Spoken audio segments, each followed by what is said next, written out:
자, 반갑습니다. 강길용입니다. 축구토토 승무패 7회차 분석 시작해 보도록 하겠습니다. 자, 이번 회차는 챔피언스리그 마지막 라운드로 구성이 되어 있습니다. 아무래도 마지막 라운드다 보니까 부상 결장 이런 것들 이외에도 좀 순위 결정에 대한 얘기도 해드려야 될 건데 쭉 한번 경기마다 포인트 짚어드릴 테니까 참고하셔서 배팅 잘 하시고 좋은 결과 있으셨으면 좋겠습니다. 영상 시청하시기 앞서서 구독, 좋아요, 알림 설정 부탁드리겠고요. 바로 한번 시작해 보도록 하겠습니다. 자, 첫 번째 경기는 파리 생제르맹 대 뉴캐슬의 경기입니다. PSG는 직전 경기 오세르 원정에서 0대 1로 승리를 기록했습니다. 최근 부상자들이 속출한 상황에서 뉴캐슬전을 대비한 의도적인 로테이션을 오세르전에서 구현을 좀 했습니다. 자, 직전 경기에서 결장했던 선수들이 오늘 훈련을 하고는 있지만 몸 상태가 일단 100%는 아니기 때문에 그 선수들이 돌아와서 어느 정도의 퍼포먼스를 보여주는지가 키포인트가 될 것으로 보여집니다. 자, 뉴캐슬은 직전 경기 빌라 상대로 홈에서 0대 2로 패배를 했습니다. 기마르기스가 결장하니까 역시나 공격의 효율이 급감했습니다. 게다가 경기 중에 부상을 입은 조엘링턴은 결장이 유력한데요. 기마랑이스의 출전 의지는 강하지만 원정에서 무리시키기는 어렵다라고 본다면 부상자가 타이트한 원정 일정입니다. 이 대륙간 원정이기 때문에 좀 쉽지 않은 상황이라 봅니다. 자, 이 경기는 승리하는 팀이 16강 직행 티켓을 얻을 가능성이 높은 중요한 경기지만 양 팀 다 부상으로 인해서 최근에 경기력이 온전치는 않습니다. 그럼에도 불구하고 PSG는 하키미가 직전 경기 휴식하고 출격 대기 중이고 뉴캐슬은 기마랑이스를 무리하게 쓰기 어려운 상황이기 때문에 홈 어드밴티지 그리고 휴식일의 차이 이런 것들 감안해서 PSG 승 추천 드리도록 하겠습니다. 자, 다음 경기는 도르트문트 대 인테르의 경기입니다. 도르트문트는 직전 경기 유니온 베를린 상대로 0대 3으로 승리를 기록했습니다. 압도적인 경기를 보여주면서 리그 일정에서는 3연승 기록하고 있는데 이번 경기는 직전 경기에서 징계를 받은 미드필더 스벤손이 결장을 하게 됩니다. 자비처까지 빠져 있었기 때문에 이 미드필더 조금 공백이 있을 수 있고요. 홈이지만 아쉬움 존재합니다. 자, 인테르는 직전 경기 피사 상대로 6대 2로 대승을 기록했습니다.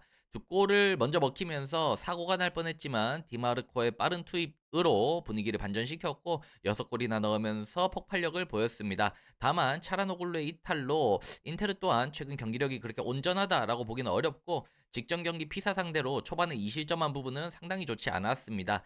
이번 시즌 약팀 상대로는 강력한 모습을 보이고 있는데 강팀들 만나면 조금 대응력이 떨어지는 느낌이 있어요. 자, 이 양 팀의 맞대결은 일단은 둘 다 탈락에 대한 걱정은 없지만 승점 3점에 대한 욕구는 당연히 있을 수밖에 없습니다. 양 팀 다 챔스에서 보여주는 이 강팀 상대 대응력이 조금은 떨어지는 부분이 좀 아쉬움이 있고요.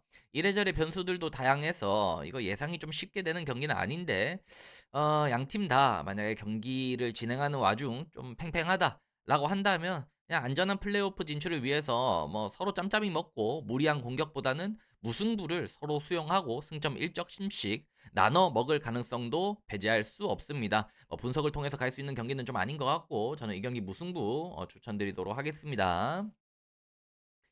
자, 다음 경기는 레버쿠젠 대 비아레알의 경기입니다. 레버쿠젠은 직전 경기 베르더 브레멘 상대로 1대 0으로 홈에서 승리를 기록했습니다. 최근 부상 인원들이 발생하면서 경기력이 상당히 좋지 않은데요. 현재 승점이 9점이기 때문에 여유가 있는 상황은 아닌데 동기 자체는 강하지만 경기력으로 표출이 될지는 모르겠습니다. 자, 비아레알은 직전 경기 레알 마드리드 상대로 0대 2로 패배를 했습니다. 공식전 3연패로 분위기 좋지 않은데요. 주전 수비수들의 부상과 징계로 경기력이 많이 떨어진 상황입니다. 챔스는 이미 탈락이 확정된 상황입니다. 자, 냉정하게 시간 길게 가지 않겠습니다. 이 경기는 레버쿠젠의 승을 갑니다. 비아레알은 이번 의미 없는 원정 경기에서 주전들을 쓰지 않을 것이고 지금 레버쿠젠의 상태가 안 좋기 때문에 비아레알의 2군급 선수들에도 질 수 있다? 이렇게 판단하고 마킹하기에는 좀 억지스러움이 있습니다. 만약 감독이 가용할 수 있는 최고의 자원들을 이번 경기에서 낸다? 아마 자국으로 돌아가서 총 맞을 가능성이 있습니다. 그래서 이 경기는 레버쿠젠 승을 보는 게 일단 맞고 비에레알 이군한테 지는 거 아니냐? 뭐 그거는 뭐 변수기 때문에 그런 부분을 얘기하진 않도록 하겠습니다. 자, 다음 경기는 AT 마드리드 대 보데글림입니다. AT 마드리드는 직전 경기 마요르카 상대로 홈에서 3대 0으로 대승을 기록했습니다. 오랜만에 멀티골을 동반한 시원한 승리를 기록했고요. 이어지는 홈에서의 경기입니다. 휴식일이 짧고 최근에 타이트한 일정하고 있지만 이동 거리가 없는 점, 그리즈만을 제외한다면 큰 부상 이슈도 없기 때문에 홈에서 엄청난 강세가 있는 이 AT 마드리드를 먹어줄 수밖에 없을 것 같습니다. 자, 보데글림은 직전 경기 맨시티 상대로 3대 1로 승리를 기록을 했습니다. 엄청난 이변으로 보여지긴 하지만 뭐 이 당시에 인조 잔디, 당시에 맨시티의 상황, 그리고 타이탄 일정 모든 것들을 봤을 때는 우연하게 승리를 했다라는 건 좀 아니었던 것 같아요. 자, 그리고 지난 경기 승리를 했기 때문에 이게 지금 승점이 쌓여서 PO 진출 가능성이 생기긴 했는데 탈락이 확정이 되진 않았기 때문에 분명히 동기 자체는 있을 수밖에 없습니다.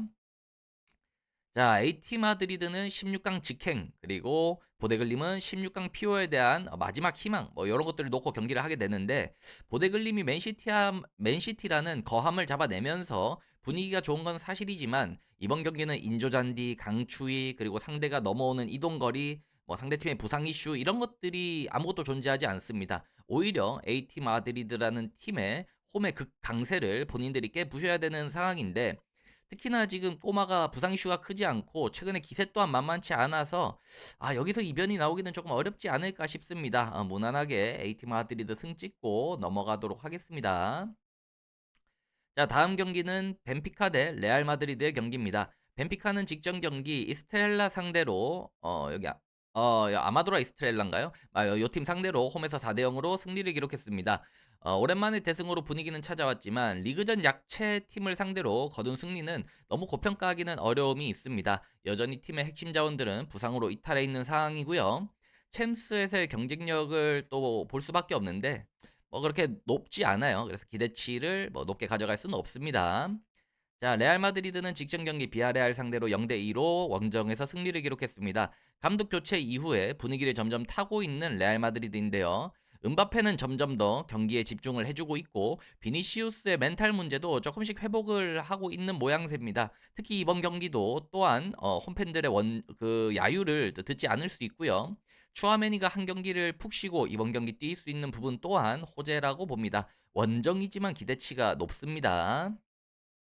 자, 레알 마드리드는 탑4에 대한 동기가 존재하고요. 벤피카는 이겨놓고 상대의 결과들을 받아봐야 하는 상황입니다. 냉정하게 이번 챔스 시즌에서의 벤피카의 강팀 상대 보여줬던 경쟁력들을 본다면 레알 마드리드가 휴식일이 하루 더 부여가 된 상황에서 원정이지만 이 기세가 이어질 가능성이 조금 더 높다라고 봅니다. 특히나 벤피카는 승점 3점을 무조건 확보를 해야 되면은 이겨야 되는 건데 무리뉴가 강팀 상대로 이기는 방법을 아는 그런 감독은 아닙니다. 완전히 철저한 수비 위주의 플랜을 잘 짜는 감독이다 보니까 레알 마드리드 상대로 어떤 맞춤 전략을 갖고 나올 수 있을지 저는 좀 의문입니다. 그래서 저는 이 경기는 레알 마드리드의 승을 추천드리고 넘어갈게요. 자, 다음 경기는 프랑크푸르트 대 토트넘의 경기입니다. 자, 프랑크푸르트는 직전 경기 호펜하임 상대로 1대 3으로 패배를 했습니다. 감독이 떠났음에도 여전히 수비는 개선이 되지 않고 있는데요. 5경기째 3골씩 실점하고 있는 부분은 지금 수습이 될지 의문입니다. 지금 감독이 떠났음에도 이게 수비가 개선이 안 되고 있는데 세트피스 상황에서의 위치 선정과 대인마크 능력 그리고 수비수 개개인의 개인 역량 자체가 밀리는 상황이기 때문에 반등 포인트를 찾기는 좀 어렵습니다. 그리고 프랑크푸르트는 지금 챔스 탈락이 확정이 된 상황에서 홈에서 동기 자체도 약합니다. 자, 토트넘은 직전 경기 벌리 원정에서 2대 2로 무승부를 기록했습니다. 도르트문트는 잡더니 또 전력이 다 돌아온 상태에서는 벌리한테 비겨버립니다. 정말 경기를 예상할 수 없는 도깨비 중의 도깨비 팀인데요.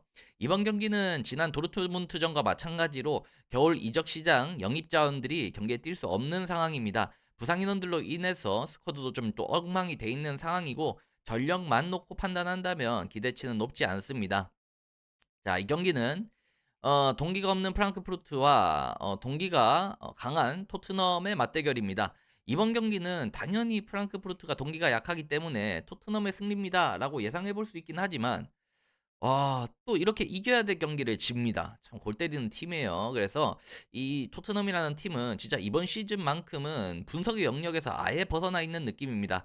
그래서 나는 그래도 정의를 믿는다, 결을 믿는다 하시는 분들은 토트넘 승 찍으시면 되는데 그게 아니라면 정말 승무패로 지어주시는 게 온당해 보입니다. 마지노선 승무, 토트넘 승무 찍을 수도 있고요. 취향껏 눌러야 될 것 같아요. 그냥 분석대로라면은 지금의 프랑크푸르트는 수비력이 너무 떨어지기 때문에 그것도 그거고 챔스 탈락해서 동기도 약한 상황이라서 그것조차도 경기력으로 나타날 수밖에 없다. 뭐 하여튼 토트넘 승이 일단 맞는 것 같은데 찍어 놓고 나중에 마킹 남으면 돌아와서 좀 더 찍어 주도록 하겠습니다. 자, 다음 경기는 클럽 브리에 대 마르세유의 경기입니다. 클럽 브리에는 직전 경기 바레엄 상대로 4대 3으로 승리 기록했습니다. 팀의 핵심 공격수 촐리스가 빠진 상황에서 약팀인 바레엄 상대로도 상당히 많이 헤맸습니다. 절망적인 상황인데요. 수비의 안정감이 상당히 떨어져 있는 상황에서 공격의 핵심 선수까지 없기 때문에 홈이지만 기대치 낮습니다. 지금 16강 진출을 위해서는 승점 확보가 필수적이지만 동기가 과연 경기력을 넘어설 수 있을지가 의문입니다.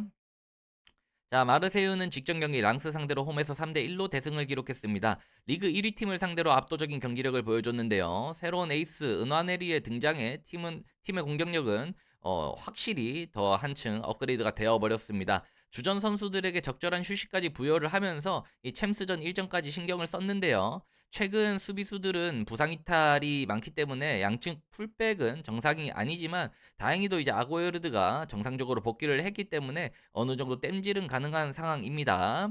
자, 그리고 마르세유가 현재 19위, 지금 순위 수성도 해야 되죠. 동기도 존재하는 만큼 기대치 존재합니다. 자, 그래서 이 양 팀의 맞대결을 그냥 챔스 일정만 보고 판단을 하기에는 상당히 어려움이 있습니다. 그래서 좀 다르게 접근을 해볼게요. 직전 경기 리그 일정에서 하위권 팀인 바레엄 상대로도 3골이나 내준 클럽 브리에냐, 아니면 직전 경기 리그 일정에서 초강팀인 랑스를 상대로도 3대 1로 압승을 거둔 마르세유냐 라고 봤을 때 최근 활약만큼은 확실하게 보여주는 마르세유가 최근 클럽 브리의 불안한 수비를 화력으로 누를 가능성이 좀 높다라고 보고요. 저는 이 경기 마르세유의 승을 추천드립니다. 자, 그러면 이제 절반 왔는데 좀 빠르게 왔습니다. 그렇게 어렵게 얘기를 할 만한 경기들은 아닌 것 같아서 빠르게 간결하게 했고, 참고하셔서 생각 맞으신 거는 이렇게 확신해 가시고 누르시면 되고, 좀 어려웠던 부분이 있으시면은 제가 짚어주는 걸로 좀 해소를 하시면 됩니다. 마냥 제가 정답은 아니니까 맹신은 하지 마시고 내용이 이렇다, 그리고 저놈은 저렇게 생각하고 저런 마킹을 하는구나 까지를 흡수하시면 될 것 같아요. 자, 나머지 절반 가기 앞서서 좋아요, 구독, 알림 설정 누르지 않으신 분들은 좀 눌러주시면 대단히 감사드리겠습니다. 자, 8번 경기입니다. PSB 대 미넨입니다. PSB는 직전 경기 브레다 상대로 홈에서 2대2로 무승부를 기록했습니다. 뉴캐슬전 대패에 이어서 브레다를 상대로 비긴 부분은 최악입니다. 홈에서의 연전이긴 하지만 부상 인원들과 경고 누적으로 수비수 가시오롭스키가 빠지는 상황인데 전력 자체를 고평가하기는 어려운 상황입니다. 자, 미네는 직전 경기 아우크스부르크 상대로 홈에서 1대2로 패배를 기록을 했습니다. 리그 27경기 연속 무패 행진이 깨졌고, 이거 로테이션 너무 과하게 돌리다가 좀 참사를 받았다라고 보시면 될 것 같습니다. 그리고 단순 로테이션 때문이냐라고 말할 수 없는 부분도 있는데, 주전 선수들의 피로도도 존재하고 부상으로 인해서 수비 라인이 많이 붕괴가 돼 있는 상황입니다. 다행히도 이번 경기는 키미와 노이어가 휴식 이후에 출전을 하는 만큼 이전 아우크스부르크전과 같은 졸전은 나오지 않겠지만 현재 미넨을 공수 밸런스가 진짜 완전 압도적이다라고 말하기는 좀 어려울 것 같아요. 김민재까지 부상으로 결장이 유력해 보입니다. 자, 그래서 PSB는 승리하지 못한다면 뭐 16강 PO도 못 갈 가능성이 있고요. 미넨은 이기더라도 지금 아스널을 잡기는 득실 마진이 좁히기 힘든 부분이 있고, 그리고 또 비기면은 무조건 2위고요. 그래서 이 어드밴티지가 이번 시즌부터 바뀌어서 1, 2위가 좀 어드밴티지가 있고 탑 4의 어드밴티지가 있고 탑 8, 이 8위 안에 이게 이제 어드밴티지가 있죠. 직행이라는. 그래서 이런 부분들이 있어서 미넨이 2등 정도를 하는 거에 좀 의미를 둔다면 어차피 그게 최선이죠. 그렇게 했을 때 오늘 무승부까지도 2위 확정의 범주 안에 있습니다. 그렇기 때문에 양 팀 다 최근에 타이트한 일정 속에서 다 일격을 맞고 있는 상황인데 스쿼드 또한 온전치 않아요. 양 팀 다. 그래서 미네는 조금 보수적인 운영을 할 가능성이 있고요. PSB는 최선을 다하겠지만 그 부분이 미넨의 수비 앞에서 좀 내려앉았을 때 또 미넨이 상대가 빨려 들어왔을 때 올라가서 또 득점하는 거는 당연히 능력이 있을 거니까 해서 뭐 무리하면서 오버래핑하고 막 체력적으로 갈아 넣고 이런 느낌보다는 차주에 좀 함부르크전을 생각을 해놓은, 그러니까 염두를 해놓은 그런 경기 플랜이 나오지 않을까 싶어서 저는 이거 미넨 승무 누르는 게 맞는 것 같습니다. 또는 무승부 막 찍어도 되지만 일단 뭐 위에서 마킹 많이 아꼈으니까 미는 승무 눌러놓고 넘어갈게요.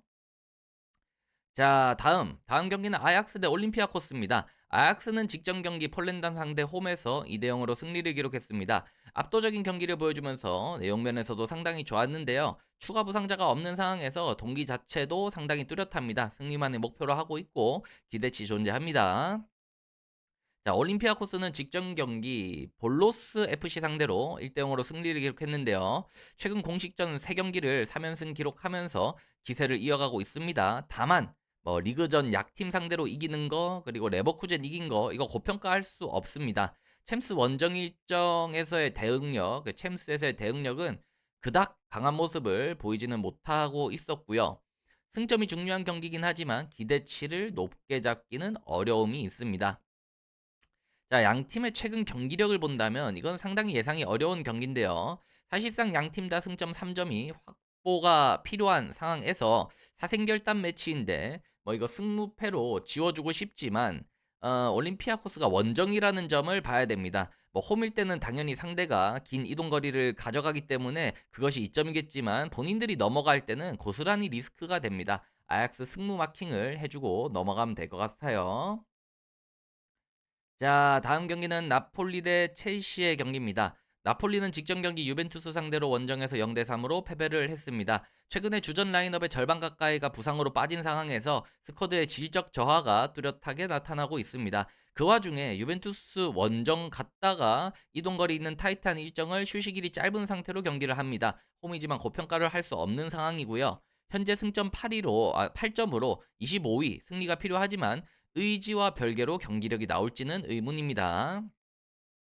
자, 첼시는 직전 경기 크리스탈 팰리스 상대로 원정에서 1대 3으로 승리를 기록을 했습니다. 감축 교체 이후에 팀이 빠르게 안정되고 있는데요. 게다가 콜 팔머도 이번 경기는 출전 가능성이 상당히 높은 만큼 뎁스의 두터움과 부상 복귀자들이 돌아오는 호재 이런 것들이 상당히 높고 기대치가 상당히 높고 첼시는 16강 직행을 위한 승점 확보가 필요한 상황입니다. 동기 자체도 있는 상황입니다.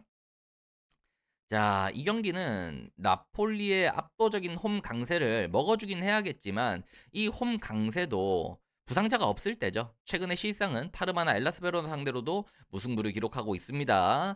그래서 첼시는 콜 팔머가 복귀하게 된다면 원정이긴 하지만 나폴리의 최근 경기 내용이나 지금 부상 상황을 봤을 때 저는 첼시의 우세를 잡을 수 있을 거라고 봐요. 그래서 첼시 승을 단폴로 누르지만 이거 공식전 이렇게 홈에서 잘 버티고 있는 모습은 분명히 먹어줘야 된다라고 생각을 한다면은 뭐 무승부 가셔야 됩니다. 근데 여기서 나폴리 승가기에는 진짜 최근에 유벤투스전에서의 경기력이라든지 뭐 오늘의 결장 이슈라든지 이런 것들 다 생각한다면 쉽지 않아요. 나폴리 승 누르는 건 어렵고 저는 그냥 첼시 승 저는 첼시 승만 누르고 갈 건데 거슬리는 분들은 무 단일로 가능하고요. 승무 눌러도 되고요. 취향껏 가시기 바랍니다. 자, 다음 경기는 11번 경기입니다. 모나코 대 유벤투스의 경기입니다. 모나코는 직전 경기 르하브르 원정에서 0대 0으로 무승부를 기록했습니다. 최근 부상자들이 속출하면서 모나코의 분위기는 절망적입니다. 게다가 직전 경기 르하브르전에서 다이어가 부상을 입어서 오늘 결장이 유력해 보입니다. 이거 다이어까지 빠지면 수비가 아무도 없습니다. 지금 상황에서 챔스고 뭐고 그냥 이거 경기를 치르는 것 자체가 지금 어려운 상황입니다. 자, 유벤투스는 직전 경기 나폴리 상대로 3대 0으로 홈에서 승리를 기록했습니다. 역시나 유벤투스는 집중해서 경기를 하면은 이번 시즌 체급 자체, 실링 자체는 상당히 높은 팀입니다. 추가 부상 이슈가 없는 상황에서 16강 탑 시드를 노리고 있는 유벤투스는 공격진은 젊고 빠르고 수비는 노련하고 단단합니다. 동기가 뚜렷한 상태로 모나코 원정을 떠나게 되기 때문에 기대치는 높습니다. 양 팀 다 순위 경쟁에 대한 동기가 있기 때문에 동기를 얘기할 거는 딱히 없는 것 같고 다만 모나코는 본인들이 지금 이기고 싶다라고 해서 이길 수 있는 그런 상황이 아닙니다. 스쿼드가 완전 박살이 나 있는 상황이고 다이어까지 결장한다면 수비 구성 자체가 어려운 상황입니다. 경기력 기대할 수 없고 유벤투스는 이상한 약팀들한테는 대충 하다가 지는 경우들이 있는데 강팀들 또는 본인들이 집중력이 유지가 되는 경기에서는 확실하게 실링이 나오고 있습니다. 이번 모나코 원정은 상당히 집중력이 높을 수밖에 없고 현재 모나코의 허술한 수비진이 유벤투스의 화력을 버텨내기는 어렵다라고 봅니다. 원정이지만 유벤투스의 승을 추천드리도록 하겠습니다. 자, 다음 경기는 유니온 생길로아즈 대 아탈란타의 경기입니다. 유니온 생길로아즈는 직전 경기 루벤 원정에서 0대 0으로 무승부를 기록했습니다. 타이트한 일정과 주전들의 징계 결장으로 인해서 경기력이 좋지 않았는데 추가로 이번 경기에서는 주포 데이비드가 경고 누적으로 빠지는 상황입니다. 홈에서의 경기지만 이번 시즌 이 유니온 생길로아즈의 챔스에서의 대응력을 본다면 동기와는 별개로 기대치를 높게 가기는 어려움이 있습니다. 자, 아탈란타는 직전 경기 파르마 상대 홈에서 4대 0으로 대승을 기록했습니다. 조금은 오락가락한 모습을 보이고는 있어요. 이상한 경기들이 분명히 있는데 직전 파르마전만 놓고 본다면 약팀 상대긴 하지만 파괴력 보였고 이번 원정 일정 또한 생길로아즈의 최근 경기력을 본다면 강팀으로 분류하기는 좀 어려움이 있습니다. 16강 직행 가능성도 아탈란타가 열어놓고 있기 때문에 동기도 충분합니다. 자, 아탈란타가 최근에 빌바오 상대로 홈에서 뜬금없이 이거 진 거는 좀 분명히 거슬리지만 유니옹 생길루아즈의 이번 시즌 챔스 대응력을 보고 그리고 주포의 이탈까지 좀 판단을 한다면 아탈란타 승리 가능성이 저는 좀 높아 보입니다. 이변이 있다면 아탈란타가 또 한 번 이렇게 또 기복을 보여준다라는 것인데 이 기복이라는 것을 분석의 범위에 넣을 수는 없을 것 같아요. 그렇게 치면은 유니온 생길로가 좀 못할 수도 있죠. 그래서 우리가 분석을 통해서 접근할 때는 이런 부분들은 좀 차치해야 되는 부분이기 때문에 저는 이 경기는 아탈란타의 승을 추천드리도록 하겠습니다. 자, 그리고 다음 경기는 빌바오 대 스포르팅 리스본의 경기입니다. 빌바오는 직전 경기 세비야 원정에서 2대 1로 패배를 했습니다. 최근 부상 인원들이 다수 발생한 상황에서 연속된 원정 일정을 했기 때문에 퍼지는 게 당연합니다. 이냐키 윌리엄스까지 부상으로 이탈해 있으니 공격의 날카로움은 떨어져 있는 모습이고요. 게다가 미드필더 하우레기자르까지 오늘 경고 누적으로 빠집니다. 공수 밸런스를 기대하기는 상당히 어려운 상태이기 때문에 지금 홈바오라고 또 얘기를 할 수 있지만 홈바오도 적당히 빠져 있어야지 지금은 홈바오가 안 나오고 있습니다. 그래서 홈 어드밴티지 있다 하는 것도 다 옛말입니다.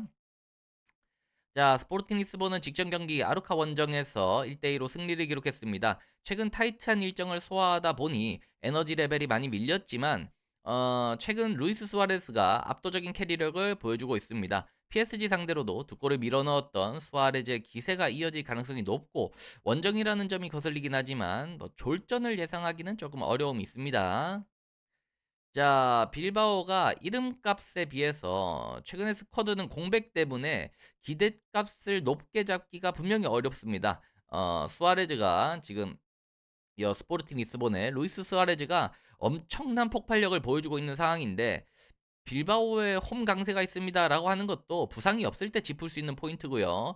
지금 이제 하우레기자르의 결장까지 추가로 발생하기 때문에 과감하게는 저는 스포르팅 리스본의 승을 마킹할 수 있다라고 봅니다. 다만 홈 빌바오를 염두를 많이 하고 스포르팅 리스본의 원정 체급, 원정에서 조금 안 좋던데요 라는 것을 좀 생각을 한다면 무승부까지 가는 게 무난하지 않을까 싶어요. 그래서 저는 이거는 승무 누르고 넘어갈게요. 스포르팅 리스본이 분명히 체크를 해야 되는 부분은 루이스 수아레즈의 요즘 폭발력. 얘가 직접 파리 생제르맹 상대로도 두 골을 넣고 승리를 거뒀는데 얘가 지금 어마어마한 퍼포먼스를 보여주고 있습니다. 그래서 승무 같이 눌러야 될 것 같아요. 자, 마지막 경기입니다. 파포스 대 슬라비아 프라의 경기입니다. 이 경기가 제일 어려운데 한번 쭉 읊어드릴게요.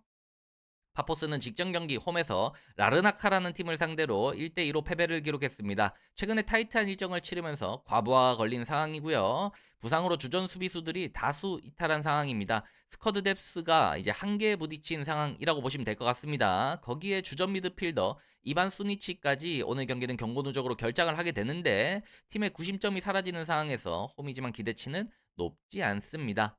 자, 슬라비아 프라는 바르셀로나전 이후에 일정을 하지 않았습니다. 다만 지금 챔스 탈락이 확정된 상황에서 부상자들도 여전히 다수 있는 상황인데 지금 주말에 리그 일정이 재개가 돼요. 그래서 이 승리 수당 30억에 과연 목숨을 걸 것인가? 이거는 순수하게 감독의 의중입니다. 현지 언론은 지금 비주전 선수들의 쇼케이스를 예상하고 있는데요. 저는 감독이 어떤 선수들을 꺼낼지 그리고 지금 꺼내는 애들도 사실상 1.5군, 1.7군에 가깝기 때문에 그 스쿼드가 어느 정도 경기력을 보여줄지 그 판단을 해야 되는 시점이에요. 자, 그래서 이 경기는 과연 파포스의 순수 체급이 슬라비아 프라하를 이겨낼 수 있을까? 아니면은 슬라비아 프라하가 동기가 부족한 상황에서 리그 집중을 하려고 오늘 좀 힘을 뺄 것인가? 그래서 이거를 냉정하게 좀 돌아보면 슬라비아 프라하 또한 지금 부상자가 차고 넘치는 상황입니다. 여기는 안 나와 있지만 뭐 주전급 미드필더라든지 뭐 베테랑 플레이어들이 다 빠져 있는 상태인데 어, 이 경기는 분석의 영역은 좀 아닌 것 같아요. 그래서 승무패로 지워주도록 하겠습니다. 슬라비아 프라하가 한 주전들을 다 못 쓴다라고 하더라도 파푸스가 지금 차포떼고 경기를 할 때 과연 홈에서 대응력이 어느 정도 있을 것인가를 판단을 해야 됩니다. 그래서 이건 지우고 넘어갈게요. 한다면 이번 마킹은 오우 많이 들어갔네요. 여기 몇 개는 좀 살려가야 되겠네. 그래서 이 마지막 경기에서 나는 무겐또 나는 승 이거는 이제 취향껏 누르시는 경기입니다. 그만큼 어 슬라비아 프라의 감독이 어떤 의중을 가지고 나오느냐가 경기 결과에 직결을 할 거기 때문에 그 부분을 좀 체크를 해야 돼서 우리가 그건 알 수가 없죠. 뇌를 뜯고 들어가지 못하기 때문이죠. 그래서 일단은 요 정도 마킹을 해놨는데 뭐 줄일 수 있는 건 줄여가면서 조절을 하면 될 것 같아요. 자, 해서 오늘 영상 여기까지 하고요. 자, 지금 챔스 14경기로 구성이 된 승무패를 해봤는데 승무패는 말 그대로 승 또는 무 또는 패를 찍어야 됩니다. 뭐 이거를 배팅을 할 수는 없는 노릇이고 한 김에 4경기 더 추가해서 이번 매치데이 8 이 마지막 매치데이에서 어떤 사연들이 걸린 팀들이 있고 오버를 갈 수 있는 팀, 프렌을 갈 수 있는 팀 이런 것들을 조금 더 추려서 영상 한번 더 올릴 테니까 그 영상 그리고 네이버 글 이런 것들 확인하시면 좋을 것 같습니다. 네이버에다가 강길용 실전 토토, 강길용 실전 토토 검색하시면 안 나오네요. 이런 젠장. 씨. 아, 나옵니다. 카페를 누르고 하면은 알고리즘이 뭐 글이 하나 있기 때문에 타고 들어오셔가지고 이런 것 좀 확인하시면은 아마 도움이 되지 않을까 싶어요. 자, 오늘 영상 괜찮으셨다면은 구독, 좋아요, 알림 설정 꼭 부탁드리겠고요. 저는 다음 영상과 분석과 라이브로 돌아오도록 하겠습니다.